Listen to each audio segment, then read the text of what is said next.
Good evening, folks, and welcome to Ridgecrest Talk, the Thursday night edition. I'm sure of it. I'm sure of it, yeah. too. My name's Al Huey, along with my partner, Robert Eierman, and our special guest tonight, again, is Bill Manofsky. Bill, thanks for being with us. Thanks for coming in again. And, You're welcome. You know, we talked about your title before we went on the air, and I'm not even going to try it. But your official title is? I am the National Vice President of Legislative Affairs for the Association of the United States Navy in Arlington, Virginia. And I asked to see his business card, and he doesn't have one, so I'm wondering how they get that on the card. I ran out of business cards. Anyway, while we have you here tonight, one thing we want to talk about, at least briefly, is the water here issue. And then we'll get into some other things that are, you can take off your Navy hat association when we get into that. But last time we talked, if I'm not mistaken, one of the things that you were pursuing was contacting Senator Feinstein regarding deep well investigation or something like that to find the money to have the feds come in or at least pay for that research. Where has that gone? I can assume that everything has turned off since the governor relaxed the restrictions or the requirements in the state. Well, it didn't do away with the GSA. And it didn't do away with Sigma either. But if all the water comes back, it costs money to enforce these laws. If there's no money to enforce them, I think they're going to back away from them. That's my guess. Wouldn't they have to change the classification of the basin? I don't know. I think things will just go sideways for a while. That's my only assumption, and everything's gone quiet on the federal level because there are so many other things to deal with. They prioritize things as they come, and if the governor relaxes requirements, things fall away. I wish you were right here in this community. We just had General Manager Don Zadiba of the Water District in last week, and unfortunately he's lining up the storm crew. I mean, he's committed to having a 20% reduction in usage over 2013. Is that the measuring stick? I think it is. Yeah. And what we were on before the state came in with their restrictions. Yeah, I argued or debated or expressed my thoughts that I think that's way too severe. You don't want to do that, and they're not going to relax the days of watering and all that stuff. And I was curious, so I contacted another basin that was in critical overdraft, just like us, small community, and the water district is Borrego. They're south of us down near the San Diego area. Quite familiar with it. Okay.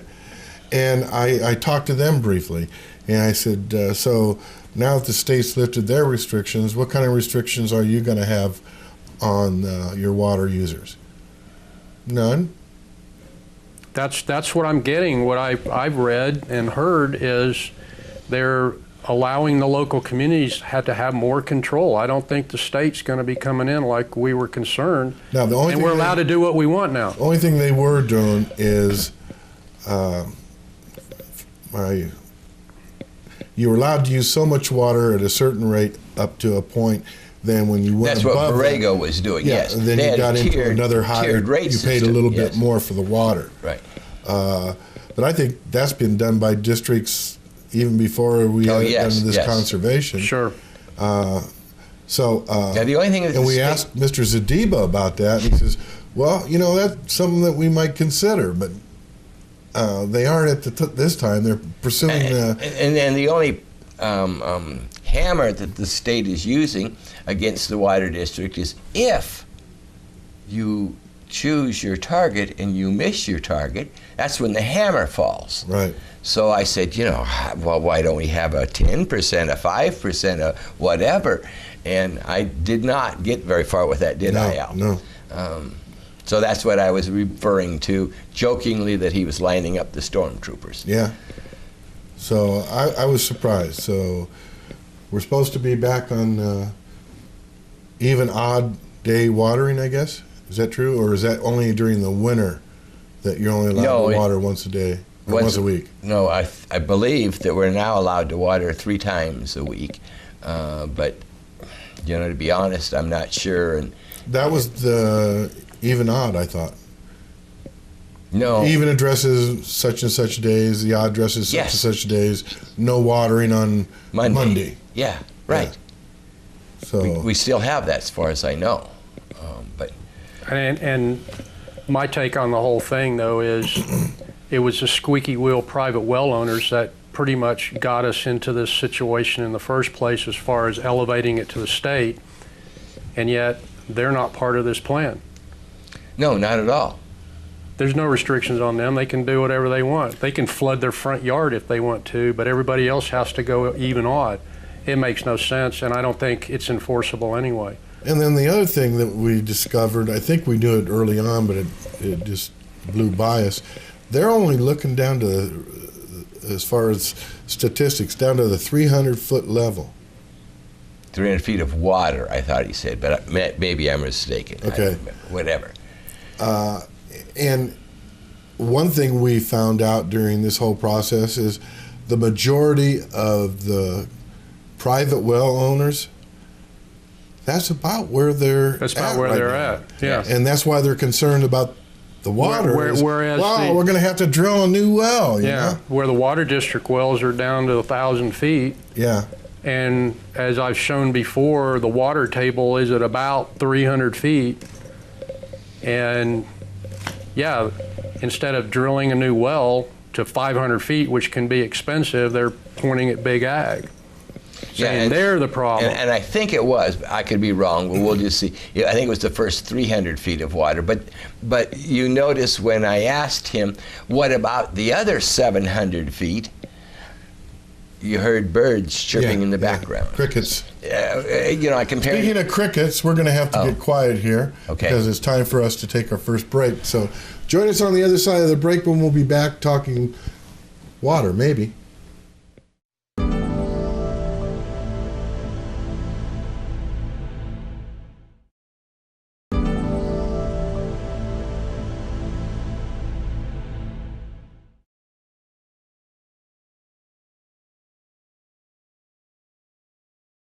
And welcome back to segment 2 of the Thursday evening edition of Ridgecrest Talk. I'm Robert Eierman, along with my partner Al Huey, and this evening we're talking to Bill Manofsky. We're talking in and about water. Right. So, as I mentioned in the first part of the show, you haven't heard anything from Senator Feinstein then. You just assume that it's been tabled. Not an issue anymore. It is lower priority. With the election right now, everybody needs to know that Washington's shut down. Yeah. Yeah. Okay. Yeah. They're not going to do anything until November. Well, probably 3-4 months after the election, with the changes that go on in the different departments, assuming that we're not going to have. Don't make me think that horrible thought. Well, a good example, I was tied directly into Barbara Boxer's staff, and I called them recently, and they don't know what their future is right now. So as far as trying to get anything through Boxer's office, I just focus on other people right now. And the last thing I want to do is be calling D.C. and bugging people when there's really nothing going on. Right. There are veterans issues that we are dealing with on a regular basis. The VA is still a major catastrophe, and that's what we're addressing right now. Is it hurting a lot of the local vets here? Not that I know of. I haven't heard much. I got very deep into the Veterans Choice Card program. McCarthy was actually using Ridgecrest as one of the model cities for the release of that. I was directly involved with the management of Tri-West. So they can go to the local hospital? To the local hospital. I helped get Ridgecrest Regional Hospital on the preferred list. I worked directly with Tri-West management to iron out a lot of the communication problems that were going on. They still use call centers in Louisiana and Texas that are poorly trained. And the feedback I was getting from the veterans was pretty bad, and I was feeding that back to Tri-West and getting a lot of stuff fixed. So, and then reporting that back to McCarthy's staff. Will the Veterans Choice Card program continue? There's a chance it may morph into something else. But I'm all for at least a local level where people are not that are in remote areas like Ridgecrest. I want to privatize the VA. I want to make it so that veterans can go, instead of having to drive 3 hours down to Loma Linda. If they want to, they can. But I want people to go to their local hospital and or their local doctor and have the VA act as like a PPO. Mm-hmm. Right now, it's a very poorly managed HMO. It's brutal. You know what's happened at Phoenix and all the other places, and we're intimate to that. Well, it's good that you're on top of that.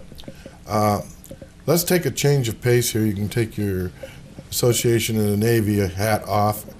And I guess you're aware here, speaking of local things, we had a few weeks discussion on an Indian casino being brought to Ridgecrest. And since you're, again, this does not have anything to do with your official capacity, but you're a veteran, I thought you might have some comments on what you thought about the proposed site for this Indian casino, which is at present being considered to be right there. Come out the front gate, make a left, and pull into the Indian casino. I was retired as a commander in the Navy. I spent a lot of the time in the reserves, but I've been stationed at many bases: North Island, Pensacola, Mather Air Force Base, Moffett Field, and then I worked at China Lake as a civilian, then on active duty. And if I were a base commander, I would not want an Indian casino out in front of my front gate for the protection of my enlisted people and anybody with a security clearance. I would not want, I mean, you're just asking for trouble. And I've never seen a military base where there's a casino right outside the front gate. I think the best location would be at the intersection of the 14 and the 395 from a business standpoint for them. That was my thought. I think that location right next to the front gate is the worst place they can put it. I seriously question the numbers that are being quoted as far as how many people are going to visit this thing every year. My comment, my initial thought is that just because you put a casino in doesn't mean it's going to be successful. Casinos fail. I was a reservist, but in my civilian life, I was a director of new business development and marketing in Silicon Valley for NASDAQ 100 companies. I started in engineering and worked my way into marketing. I was a director at 2 companies. I was a senior product marketing manager. So I understand business. I understand the finances of corporations. I've been involved in 4 startups. And one of the things that I did in Silicon Valley in releasing new products, I was very much involved in choosing vendors and suppliers. And I'm talking $1 million supply chains to start up new products. And the last thing you want is a company to go bankrupt on you right in the middle of a new production run on a new product. And so we had to be very careful who we chose. And I got involved in the upfront analysis of these companies. And after a while, I got to a point where I just, first thing I want to do is just find the dirt. Find the dirt on these people because it's there. In every case, it's there. And, I heard a lot of wild promises, and I would take every one of those promises and cut them apart and find out the reality on each of them, and then move forward. And in every case, we were successful. This moved pretty quick. Yeah, this is moving fast. We took 14 years to break ground for the Super Walmart. We took 7 weeks, well, actually 5 weeks of public discussion, although they were behind closed doors for 10 months. We got to take our first break, or our second break. We already took our first one. But we'll take our break, and when we come back, we'll talk a little bit more with Bill Manofsky. Join us on the other side of this break.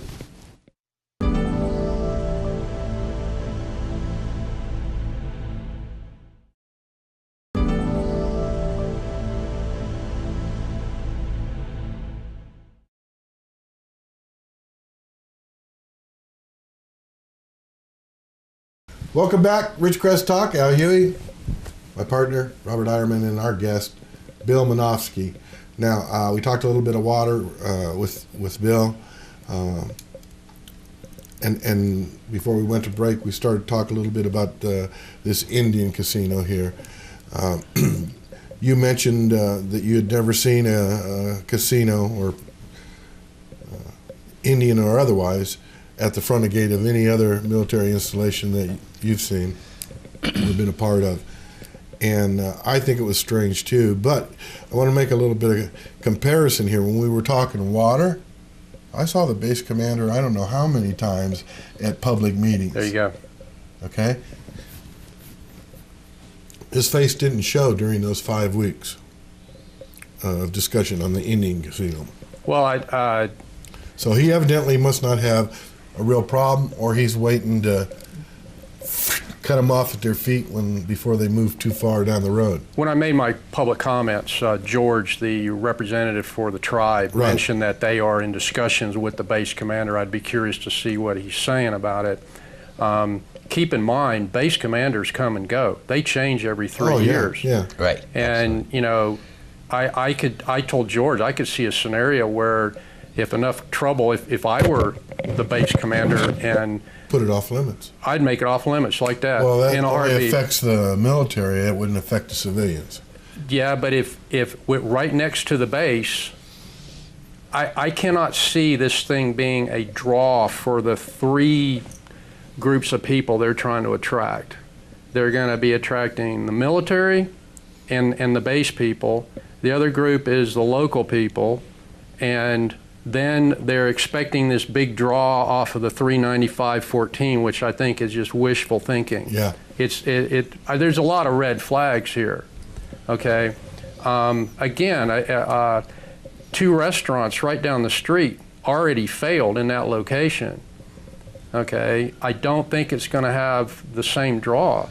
I mean, when I picture casinos, when I go to Vegas, I think of, you know, people on Social Security sitting there cranking the slot machine, and I can see that happen to this thing. Mm-hmm. I think there's better ways the tribe can make money to put their kids through school. Now, I did mention in my public comment to George that you look at the Morongo Casino on the way to Palm Springs.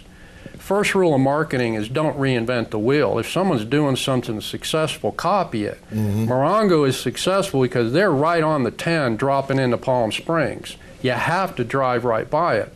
Nobody's going to make a right-hand turn off the 14 and drive into Ridgecrest to come to a casino. Yeah.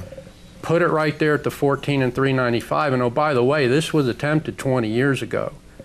This plan was put in place 20 years ago. Yeah, and the people voted it down, or as I recall, it got put on a ballot and got shut down. And that's part of the track record here. You have the Matrix Garage, and you have the movie theater, or Back the door, movie or front porch or whatever. Yeah. the movie studio. They were on the front. City was on the front porch. The business people went out the back door. Yeah. I mean, look at the track record of the city. I mean, again, when I this is part of the dirt you look for when you're assessing these situations. And, when you look at the players, I think somebody really needs to investigate the background of the developer of this project. Has he been successful? How many other casinos that he's built failed? I'll suggest something as this is Al Huey's opinion and suspicion. I have no proof of this.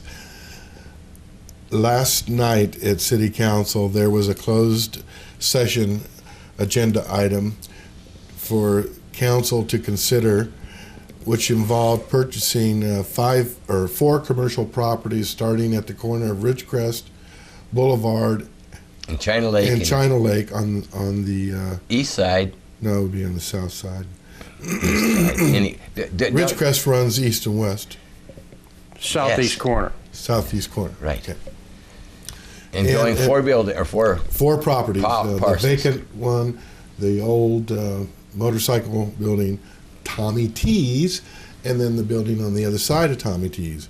And here's my suspicion, again, no proof, that there was something going on behind closed doors that involved the Indian casino. I know nothing about that. I know, but this is my suspicion that the city was going to purchase this land, and then the casino, instead of going at the front gate of the base and having 3 phases, would buy that land from the city and only have 1 phase, just the casino.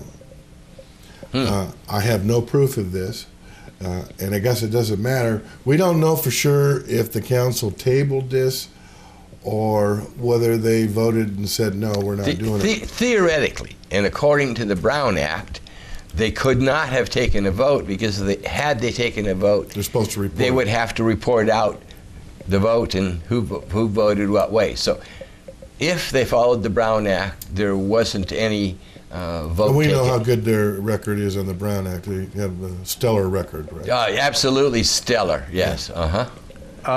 Just so you know, George, a representative from the tribe, did inform one of the local media outlets that they actually wanted to go to the Walmart building. Yeah, that Yes, was. yes, that's we had true. heard that was one of their first And that basically, priorities or that's their preferences. preference, which to me is better than next to the main gate. But I'll tell you right now, this town really doesn't need another hotel and another restaurant, okay? It really doesn't. Well, Look at all the empty parking if we lots could in the get hotels. Outback in here, you're right. Or an In-N-Out burger.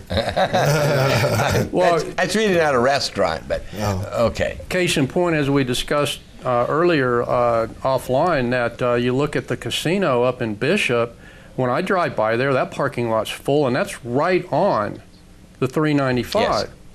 You know, I can't imagine, I can only imagine an empty parking lot at a casino next to the main gate. It's just not going to happen, particularly when Nicoletti's and the other restaurant next door shut down. It's just not a draw, and that nobody likes to go that part of town. Well, we want to thank you for being with us tonight. Thank you. Well, we hope to see you back here again Thanks again, sometime. Bill. Thank you. We want to thank you for joining us tonight. And you folks have a great evening. God bless. We'll see you again next week.